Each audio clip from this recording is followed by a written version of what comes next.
കൊണ്ടിട്ട് കഴിഞ്ഞപ്പോൾ പിന്നെ ഞാൻ പൈസ കൊടുത്തപ്പോൾ എന്താക്കണോ എന്നാണ് അതിന് എന്നെ നോക്കേണ്ടത്. എനിക്ക് എന്നെ വയസ്സ് വരുമ്പോൾ പണിയെടുക്കാൻ കഴിയാതിരിക്കുമ്പോൾ നിന്നല്ല നോക്കേണ്ടത്. അവൻ നോക്കും എന്നെ. പിന്നെ ഞാനിപ്പോൾ പൈസ കൊടുത്തപ്പോൾ എന്താ ആയി വാ നോക്കിയാൽ മതി. ഞാൻ പറഞ്ഞിരുന്നു ഞാൻ ചൊല്ലി മോനെ ഞാൻ ചായയും അപ്പം എല്ലാം ഇവിടെ ആക്കിയിട്ട് വെച്ചിട്ടുണ്ട്, എടുത്തിട്ട് കുടിച്ചോ. പണിക്ക് പോകാനല്ലേ ഇന്ന്, ഞാൻ പോയിട്ട് വരുന്നോ, കുറച്ച് വൈദ്യുന്നു. നാളെ മുതൽ പണിക്കൊന്നും പോകണ്ടമ്മ. എനിക്കിനി മംഗലം കഴിഞ്ഞിട്ട് ഉള്ളിൽ 15 അത് നാണക്കേട്. ഇനിയിപ്പോൾ മംഗളത്തിന് എത്ര ദിവസമല്ല ഉണ്ടത്. പിന്നെ നാളെ മുതൽ പണിക്ക് പോകണ്ട. പണിക്ക് പോകുന്ന മതിയാക്കണോ? അതൊരു നാണക്കേടല്ലേ.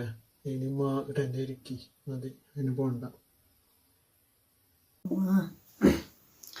നമുക്ക് ഇങ്ങനെയമ്മ ഞാൻ ഉമ്മനെ കൊണ്ടുപോകാൻ വേണ്ടിയിട്ട് വന്നത്. ഇനി നമുക്ക് അവിടെ നിൽക്കാം. ഇവിടെ ഉമ്മനെ വേണ്ടാത്ത അടുത്ത് നിൽക്കുന്ന